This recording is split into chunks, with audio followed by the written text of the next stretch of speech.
My name is Lana, and I'm a fan of sensual stories and explicit movies. I've put together a collection of the best stories that I'm sharing with you. Now, we're going to listen to a very special one. Let's go! I could ask Mom to let me come live with you after they get married, you know. Ava said while sitting sideways on the oversized couch I had in front of my TV.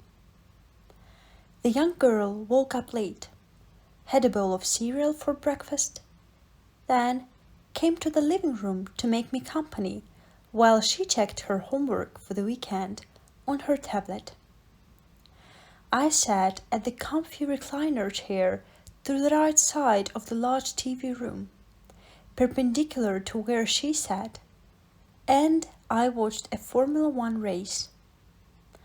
My week had been busy with a mix of work at the company, extra workout sessions at the gym, and many other things I had to do to clear my schedule and have time free for my niece. So, since she got there, I enjoyed as much of my free time as I could. Not even her sudden proposal was able to get me out of the calm, lazy zone I gladly found myself in. Even though I knew that was highly improbable to happen, I wouldn't opposite the idea at all, as I very much enjoyed spending time with her. I never had kids, never wanted any. Damn, I wasn't even married. Having Eva there was almost like having a daughter, but better. She was bright, sweet, obedient, and very, very mature. A kid who was forced to grow up too fast. I hope I can move out way before that, though. I can't stand my mom or her boyfriend anymore. It seemed like we were having the same old conversation. Me telling her mother did the best she could after my brother had bailed on them, showing up once a year, sometimes to let us know he was alive, and then disappear from our lives again. That altogether was a lie, as I knew her mother was a mess too. Ava was staying with me for 2 weeks, as her mom had decided to travel to Florida. She wanted to have some fun with her new boyfriend in the middle of a pandemic, not caring about her work as a bartender, just leaving her daughter with her well-off brother-in-law. The young girl had asked to stay behind so she wouldn't have to quarantine and lose even more of her already troubled first year of high school. And there was no way I would say no to anything she asked me, especially something like that. We didn't follow up with the conversation though. We didn't talk anymore because something had caught my eye before that happened. Her shorts were too big for her, intentionally as to make them extra comfortable. If she were in any other position, that would have been fine, but from that angle, I could clearly see that Ava didn't have panties on. I was absolutely entranced by what I saw for a good 2 minutes before I snapped back to reality and decided to do the right thing. That, or I would end up doing something I would regret very much later. Ava, you know I love you as if you were my own daughter, right?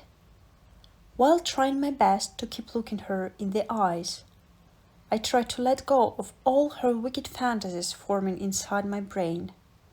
She looked up from the tablet screen, her brown eyes big and her expressive eyebrows high from my sudden display of affection. Her full cheeks burned red, and a shy, cute smile appeared on her lips. "Yes, I do," she said, putting the tablet down on her lap. "I can't say I love you like you were my own dad, because that would be an understatement." She went on with a chuckle. "You're way cooler." "Thank you," I said, laughing at my own brother's expense and stopping there, as I didn't want to bring back any of the bad memories she had of her father. So, I'll tell you this with both our best interests in mind, and I hope you understand my intention is not to make you ashamed or anything. I continued with what was yet another partial lie on my part. I wanted to see her reaction when I said what I was about to say, as, from where I sat, I could perfectly see the puffy, nubile moans of her young kitty showing from under the loose legs of her pyjama shorts. Okay, I'm listening, Ava said, looking concerned. Her little but full-lipped mouth not completely closed, her two big front teeth showing in a way that always made her look so adorable.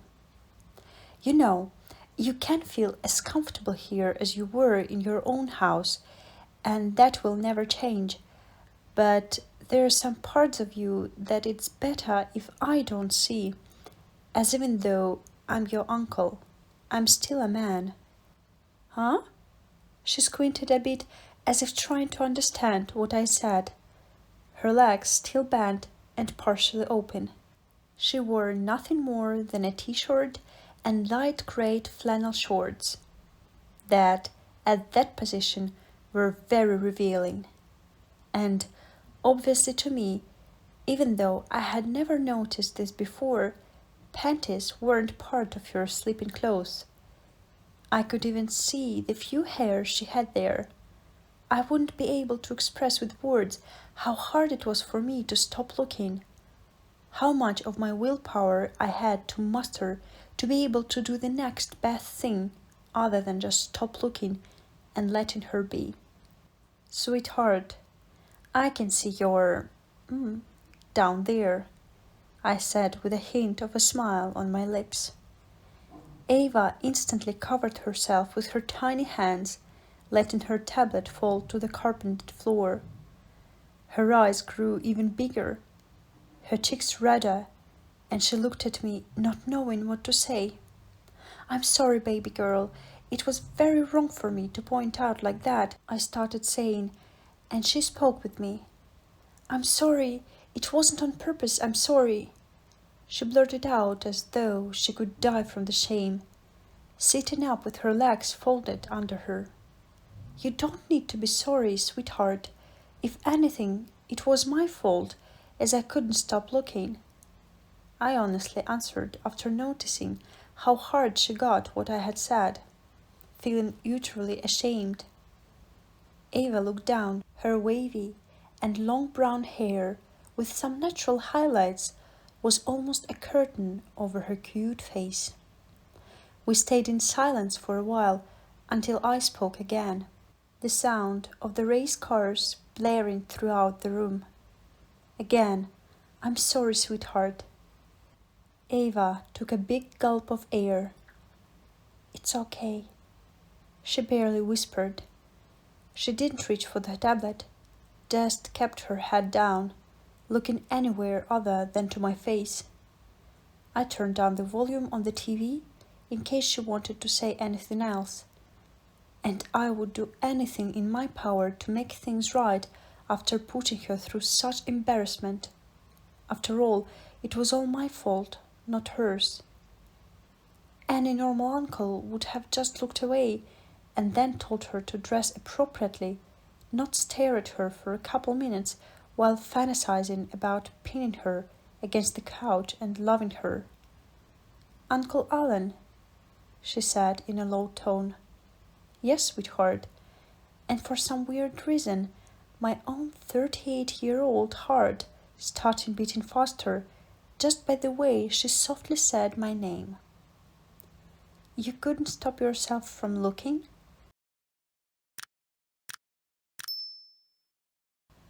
Her long and thick eyelashes fluttered as she nervously blinked. Even though she used the lowest, raspier tone of her sexy young voice, I knew she wasn't teasing me, and her doubt was genuine. Ava had severe problems with the way her petite body looked. Her slim shape, hips, only wide enough so her thin thighs would form an evident and beautiful gap right there they connected to her crotch. A small but perfectly heart-shaped butt.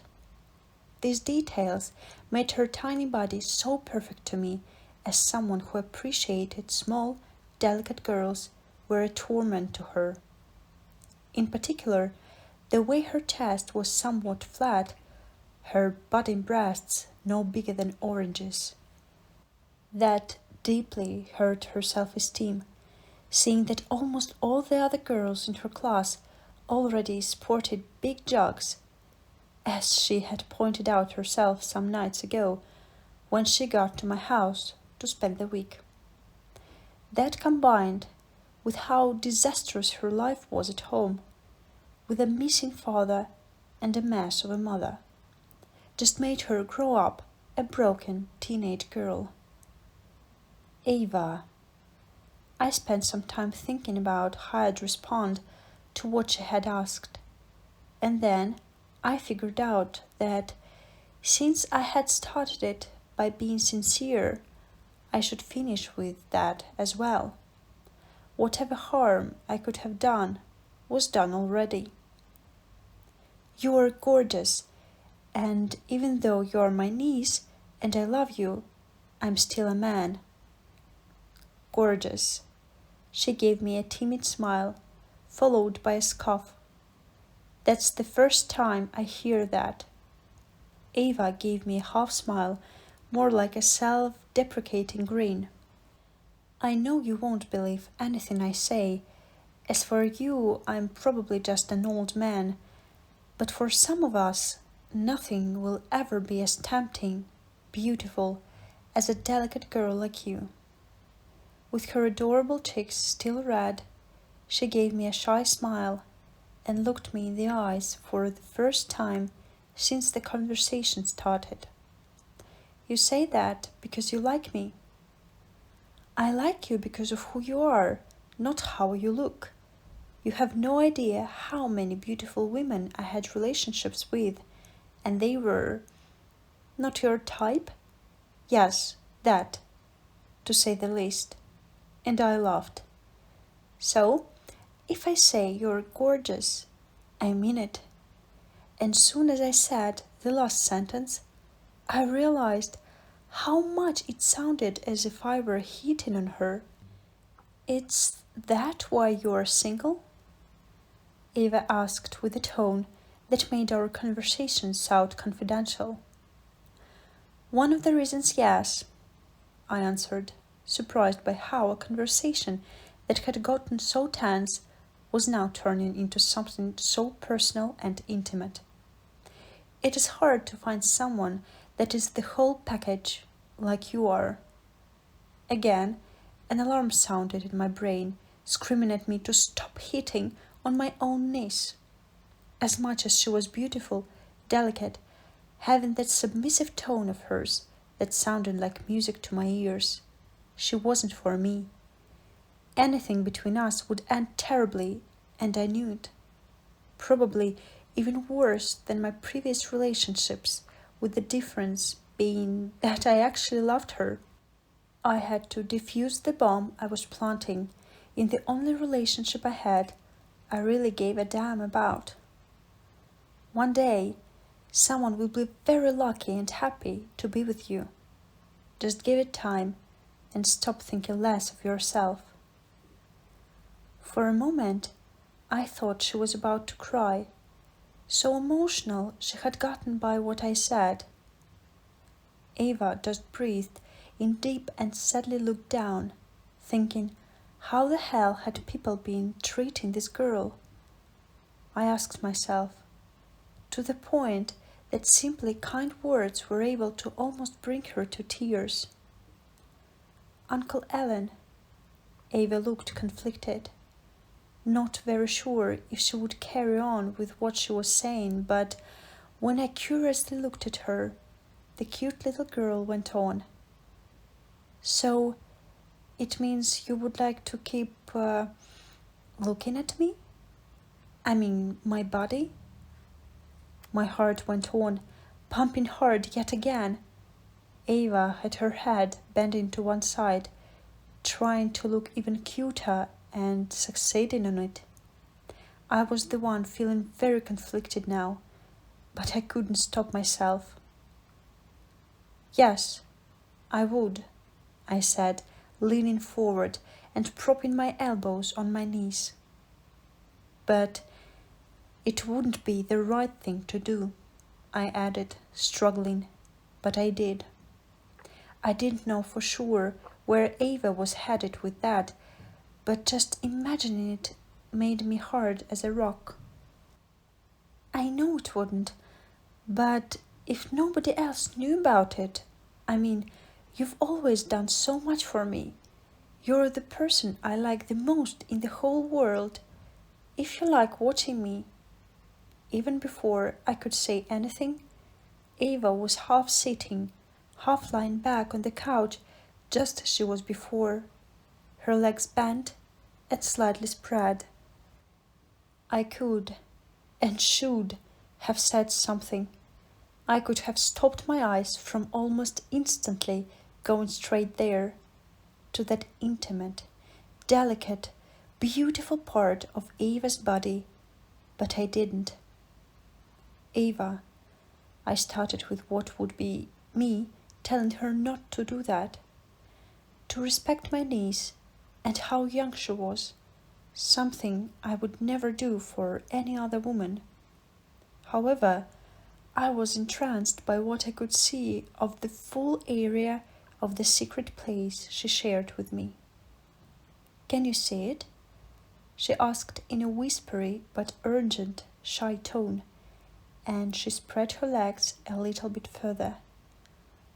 I would be able to see it better if you moved your shorts a bit. Like this?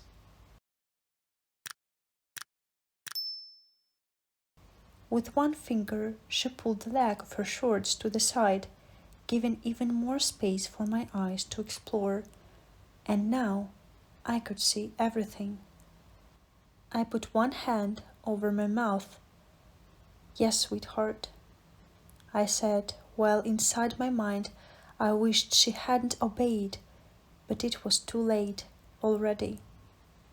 Do you like it? She asked coyly, curiously watching my reaction.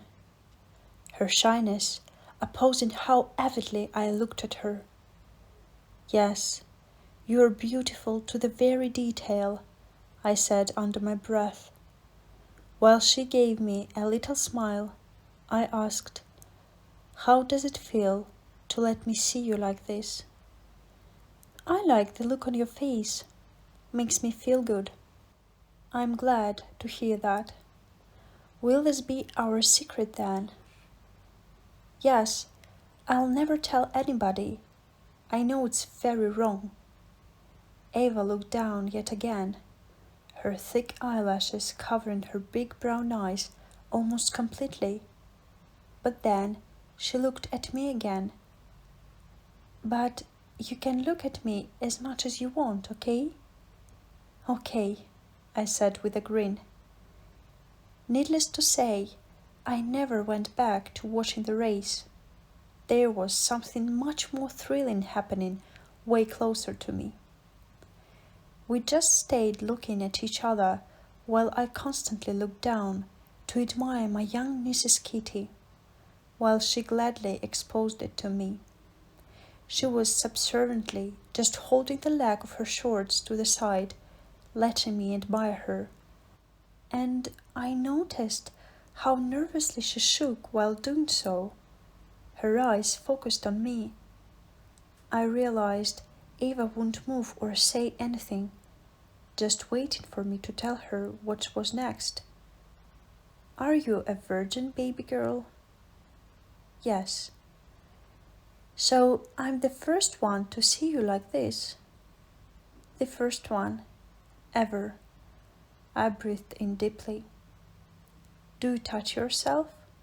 I asked, and it was her turn to inhale noisily, trying to cope with her shame. I did it a couple of times. It doesn't feel right. Embarrassment oozed from her words. Why? Her voice trembled and she looked away. Come on, tell me. I didn't like myself very much. It just doesn't work. Oh, baby girl, I said in a soothing tone. I like you. Would you touch yourself for me? Uncle Alan, I'm asking you, won't you do it for me? Eva started to breathe even harder, and some seconds later she went for her virgin slit with the hand that wasn't holding her shorts to the side. Awkwardly touching herself little Clee with two of her fingers, the young girl closed her eyes, moving the tips of her fingers slowly up and down the knob, while I watched it in amusement. That's beautiful, I said under my breath, and she looked me in the eyes, her eyebrows flickering, clearly not taking any pleasure in it, other than knowing she satisfied my wish. After a moment, I realized that she seemed more interested in what happened inside my pants than what she did to herself. I was so hard it ached, and it was all her. I felt she wanted to ask about it, that she was curious. So I leaned back on my seat in a way the hard-on I had was even more apparent, and her brown eyes grew wide. This is all you, I confidently said. Eva opened her mouth. Then she bit her enticingly full lower lip, her eyes dreamy. Have you ever seen one? I asked her. Only in videos, she whispered embarrassedly. Do you want to see one that is hard because of you? She stopped touching herself and nodded instantly. I turned off the TV and pulled down at the waistband of my sleeping shorts to free my pulsating erection. I was throbbing eagerly in a way I haven't felt myself in a long, long time, even though I was still going out many times per month, almost every time with a different but attractive woman. The effect she was having on me was indescribable, and if it wasn't for the whole situation, I would be trying to be inside of her already.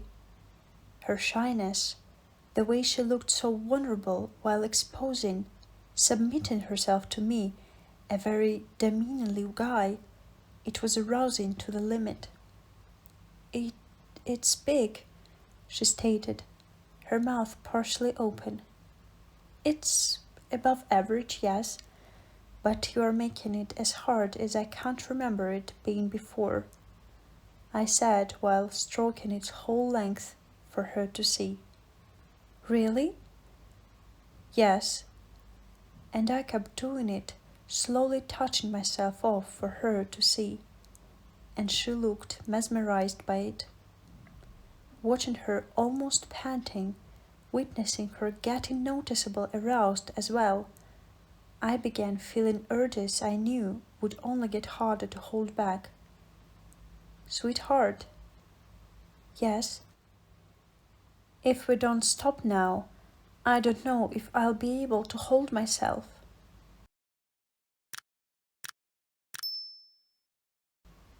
Eva gasped, her breathing visibly erratic. She hadn't moved an inch from where she stayed, her thin legs still spread, making her entrance so beautifully exposed to my eyes, until I said that, and she closed her legs. I felt a mixture of disappointment and relief that washed all over me. I wouldn't be able to show my true nature to my niece, to take her. That was for the best, I thought. But then, what would you do if you couldn't hold yourself? She asked timidly, a little afraid even. I would have to touch you or make you touch me, and God knows what would happen after that. Would it be our secret? Ava asked, as always having difficulty keeping eye contact, nervous, sounding coy yet again. Everything else happened really fast. After Ava said that, I felt an urge that I wasn't able to control anymore. I got up and I let my shorts fall, freeing myself from them. Ava startled, and her eyes grew wide and looking deep into mine while I moved towards the couch. I sat sideways on the sofa and very close to her, facing her. The tiny girl's shoulders tightened, tense, but she didn't even mention moving or telling me to stop. Ava watched me, her lips quivering, as I put my hands on her hips and pulled her towards me, making her slide, lying on the couch with her legs bent and spread apart. Then I slowly started pulling her flannel shorts down. I could hear her breathing anxiously just as I did.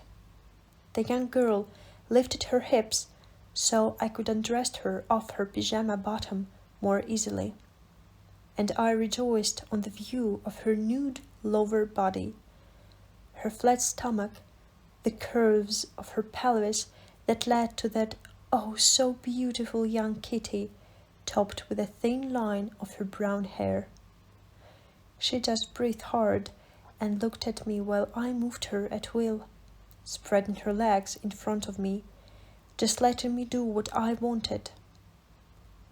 I ran my hands over the baby smooth skin of her inner thighs while her eyes took turns looking at me, handling her and my heart. I looked for any indication that she wouldn't be okay with that, as I carried about her. I wanted to have her, to be inside of her, but I didn't want to rape her, although as soon as I had a closer view of her young entrance, I came across a glistering and wet confirmation of how she felt. Oh, baby girl, you're so wet. Don't say things like that, please, Ava begged sweetly, ashamed. You know where this is going, right? I asked, my thumb caressing up and down. She seemed unsure for a second. I imagined all that went through my teenage niece's mind at that moment, what message she would be giving me if she said yes. I watched as her little hands trembled, firmly grabbing the couch. We wouldn't be admiring each other's body anymore. As soon as I touched her intimately like that, I wouldn't stop until I had what I wanted. And I knew she was very aware of that. I knew I was making her take a decision that would affect the rest of our lives. But I needed to be sure. And Ava, her eyes deep on mine, visibly still deep in thoughts and filled with doubt, slowly nodded. I inhaled deeply, and I let my thumb slide down from where it was, making a downward line in direction to her sensitive zone. Next is going to be an overly explicit segment that I'm skipping due to YouTube restrictions. In the video description and in the comment section, you can find links to the full version of my stories in my Telegram channel, Lana Tales.